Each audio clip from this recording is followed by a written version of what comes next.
Well, I've been sent many videos over the years, but I got this one about 24 times yesterday, so let's get into it.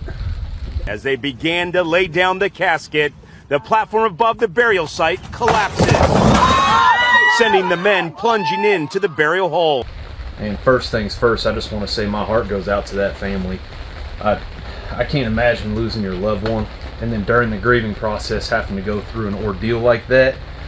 You know, the loss of someone we love is something that, you know, it's a shared grief. Everybody has had their own experience, or most people have had an experience where they've lost a loved one and attended a funeral of some kind. And everyone knows how hard that can be, especially how close you were to them. And to have something that tragic happen, I'm just going to say a prayer for that family, and if you would too, that'd be great. But let's get into what actually happened and how situations like that can be avoided in the future through vault companies, through cemetery crews, and through my videos, trying to show people how you can make things safe at your graveside to avoid catastrophic situations like we just saw here today. Now, I've watched the video quite a few times, and I'll first start off with what we don't know. I don't know if that grave had caved in a number of times before they set the lowering device on top of their platform. I don't know if that was a double-depth grave or a double-depth lawn crypt, or if that was a green burial with no vault at all. I don't know if that was a vault company or a cemetery crew that made that setup. And I'm sure that that vault company or that cemetery crew is going through all types of grief right now, and I will try not to badmouth them as much as possible, because no one has a perfectly clean record in this line of work. Mistakes are made, but situations like that, everything should be done to avoid those. And obviously all the steps were not taken. And I don't know, I would have to assume it wasn't a vault company because the vault wasn't displayed. The platform wasn't set up for a burial vault. If there was a vault, it was in the bottom of the grave already. And that soil was not the best type of soil to do an above ground Wilbert Way style of setup. What we do know is that it was not a Wilbert Ultimate Service Provider, such as my company that I work for. And we do know that they do not set up the Wilbert Way in any way, shape, or form because of that platform that was built. You know, I see it in video games. In a certain Call of Duty, there was a military funeral, and they had the lowering device laying on the ground. In all the movies where there's a funeral taking place, it's always the same thing. It's just a grave, lowering device directly on the ground. One thing they never show is the pallbearers placing the casket. It's always the casket already on the lowering device. And people don't realize, if you haven't been to one of these services with the device on the ground, just how difficult it is as pallbearers to place the casket on the lowering device. Now, with the equipment you see here for this tragedies, this is what's referred to as swinging a burial vault. It's also known as the Wilbert Way. So this is the gold standard of how to set up a committal service because of what I mentioned about the lowering device being on the ground. That's asking for a disaster like we saw in this video. And of course, the main issue in this situation was having plywood over an open grave. Now, if that grave had caved in so substantially that plywood was needed all around both sides of the grave, that grave wasn't safe. In a situation like that, we don't allow for a Wilbert Way setup, and we don't allow to set the vault over the grave and the device over the grave. The actual sealing of the vault will be done off to the side, and then a platform stable enough to support equipment will be used to lower the vault with the casket already inside and sealed into that grave.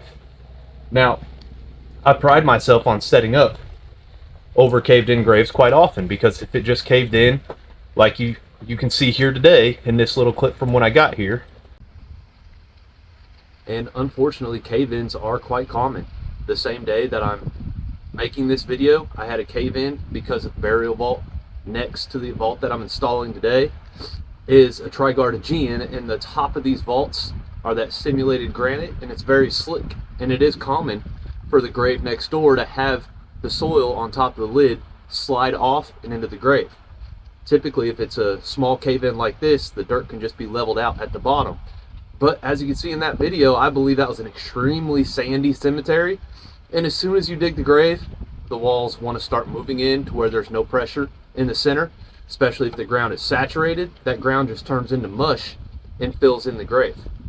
Which is why you see a lot of sandy cemeteries using grave boxes to be placed in the grave once it's dug, and then the walls have the freedom to cave in as much as they would like, and there's no risk of the grave filling up with soil because those walls of the grave box are keeping it from filling in, which allows us to safely set the vault over the grave. Cave-ins are extremely common, and it's something that we're used to working around. And if they're not very drastic at all, if it's just a little cave-in like today, that's something that can be worked around and the grave can be completely safe. But in a situation where you've got cave-ins on both sides, enough to where people can fall through plywood into an open grave where it's caved in, that's a safety hazard for us to work around. That's a safety hazard for the pallbearers. It's just a safety hazard all around, and we can't control Mother Nature as vaultmen or cemetery crews, or we can't control the elements. We can't control the grave walls from caving in. We can't control the grave filling up with water, although it is pumped. 99% of grave diggers always have a pump with them, and we pump the water out as the vault is being lowered. I've said it before, but I'll keep saying it because a lot of my videos you can see water in the grave, and there's a reason why the water's there at the beginning of the setup. If you pump that water out, it releases the pressure that water's putting on the grave walls, and that can cause the walls to loosen and fall in, which makes it to the point where the vault can't sit flush to the bottom of the grave. So the vault needs to be taken out, the water pumped out, the grave redug, and then the vault set back down into the grave. If you leave the water until it's time to lower the vault, I can begin lowering the vault as the grave diggers pump the water out. What this does is allows the vault to go down as the water is being pumped. And if those grave walls loosen up and collapse, they collapse against the sides of the vault as it's going down, rather than collapsing underneath the vault, causing the grave to be redug. Now, no grave diggers around here will allow a vault to sit in water and begin filling it. And there's a reason for that. One, it's pride in their work. They all take pride in their work around my area. And two, it's going to cause more problems for them in the future. Now, these grave diggers don't just come in, dig the grave, fill the grave, and leave. They also come back to top fill the grave when it starts to settle. They also come back to seed and level. They take care of the cemeteries. They take care of the graves in this way. So they don't want to cause more work for themselves. And if you leave a vault floating, because it will, it's lined and sealed, even though it's a 2,000, 3,000 pound burial vault, it will float in the water because of the seal. So if you leave it floating and then begin to push dirt on top, it'll run over the sides underneath the vault and leave a bunch of gaps underneath the vault.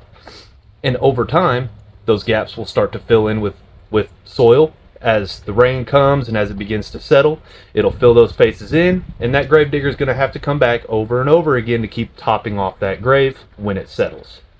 I do my best to make videos of showing the water being pumped out of the grave, but sometimes the funeral director is ready for us to do our job so they can move on to the next thing they need to do. The grave diggers are ready to move on, and I'm ready to do my work as well, so I don't always record that process. And I work 50 to 60 hours a week alone at this job, not counting any of the YouTube or TikTok things that I do. So I don't always record everything. And obviously if there's family around and I'm lowering the vault and they're pumping the vault and they're pumping the grave as I'm lowering, I'm not going to record if family's around. That's not something that I do. So back to the fact of the matter, the platform around the grave. Now, I've built up platforms over caved in graves before. We use aluminum boards in my ramps for my hilljoy that support the weight of a burial vault. There are times where we will build up a platform over a caved in area. One thing that I like to do is put the lid over the caved in area because there's no weight underneath this side, obviously. So if it was caved in 3 feet under the dirt pile on this side, it would be no problem to build a little platform and keep the vault lid over the top, because no one's going to be able to fall in underneath of a lid. That's one of the reasons I'm here, is for safety, to make sure that nobody's children are climbing around underneath the lid, or nobody's trying to get underneath the lid for any reason. Making sure that if something is unsafe, that I'm up here and able to give that information to people. If it's too unsafe, we don't have the committal service at the graveside. And I know I've said a million times before, but safety is our number one concern at the graveside for the family. And another major problem that I explained with the lowering device being on the ground is when you have a vault swung and suspended above the grave in this manner with the proper style of lowering device, the family never needs to straddle both sides of the grave. Now, in that video, you can see this whole platform would be over the top of that caved in area, but with how far and how wide that grave was dug, it had to have caved in multiple times, which means even outside in front of this platform would have all been caved in as well. And this is where they had all that plywood with just a couple of small boards supporting the lowering device. Now, if you've been a pallbearer at a service, you know that an average individual weighs between 150 to 250 pounds, and you add the weight of the casket onto that, which could be anywhere from 150 to 350 pounds. You'll have to fact check me on that. I'm not too experienced with knowing the weights of caskets, but I handle them every day. I know that the solid wood caskets are extremely heavy, and some of the heavier gauge steel caskets are extremely heavy as well. You add all that weight of 6 to 8 grown men, as well as a casket and our loved one, around the edges of a grave, that's a dangerous situation. The pallbearers will come through the tent and line up with the end of the vault. Now, if the grave was unsafe at this end, we'd come in from the other side, or I would build a platform with my ramps or aluminum boards, add enough stabilization away from the cave-in to where I could jump up and down on it before the family gets here and not worry that the grave's going to cave in any farther. Now, we're safe on this side of the grave today, so the pallbearers are going to walk in, 3 on each side. They will set the casket on this first roller, and that's as far as the pallbearers need to go. They don't have to step over this rail and get in between the lid and the base, or risk having to walk up on that platform and anyone tripping. They simply walk up to the end, the casket is placed on the device, and as a vault man, I'm here waiting for the pallbearers so I can grab onto the end handle and guide the casket across while the pallbearers feed the casket hand over hand, and it glides right up the guide rails and over the second strap, safe and sound, to where the pallbearers don't even need to straddle the grave. Now, as a vault company, we are fairly blessed. We have dozens of funeral homes, and we have the financial ability to be able to purchase equipment like this and to be able to do this style of setup on every service. Even if it's not a full committal, we still swing the vault. That way it's safe above the grave. Now, if you don't have that ability, if you were a small cemetery, what I assume in this situation is that the cemetery handles everything, whether there be a vault or not. They set up the graveside, they use the lowering device, and they may not be as trained or as informed about this equipment as a burial vault guy working for a Wilbert, Trigard, or Doric vault company would be. Now, if that's the case, if I was employed there, I'd be using even more caution when it comes to the graveside, knowing I don't have the proper equipment to do the job. In this situation, the cave-in that substantially bad, and knowing that the lowering device is going to have to be on the ground, I would have refused to do an over-the-grave setup for that. The vault or the casket would have been set off to the side of the grave, close enough to where the family can still see, close enough to where everything feels intimate like a graveside should, but not next to something as dangerous as that grave appeared to be. And as a vault man, having a situation like that occur on one of my committals would be my absolute worst nightmare. Literally had nightmares about something like that happening, because I don't want anyone to get hurt. I don't want anyone's memory of their loved one's funeral to be tainted with a disaster caused by an individual working in the industry such as myself.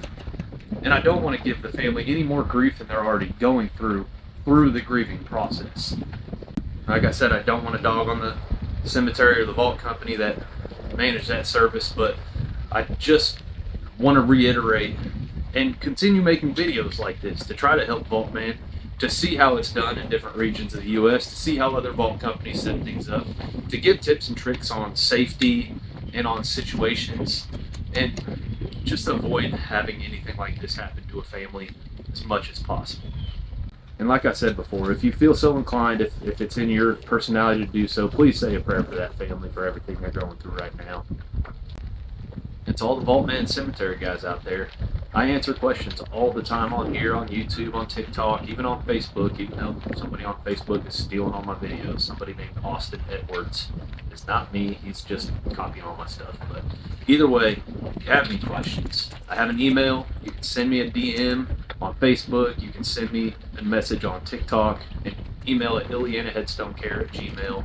If you have any questions about different types of setups, how to do different things, where to get equipment, I've got all the knowledge, and I'm not gatekeeping anything about this line of work. I'm trying to share as much information as possible about the burial vault industry and a little bit about the funeral industry, as much as I know and feel comfortable sharing with my level of knowledge. So I just want to say, don't hesitate to reach out. The guys at the cemetery want to reach out and ask me how I set my platform up in those situations. I could give them some advice. If they would have sent me a picture of that grave beforehand and said, hey, how do I set up over this? Maybe I could have convinced them to do a false setup, do something safely away from the grave, but do something to where the family can still see the interment process after the committal service, if possible, which it is possible. They could have done a false set just off to the side, sealed the vault, or use their equipment to lower the casket to keep everyone away from the edges of that unsafe grave. Because unfortunately, sometimes Mother Nature won't allow us to do everything that we want to do to provide the service that the family deserves. But safety becomes the main factor in that. So I hope that gave you some information. I'm going to get everything wiped down and swept up. The committal service coming here in about 30 minutes. Take care, everybody. God bless.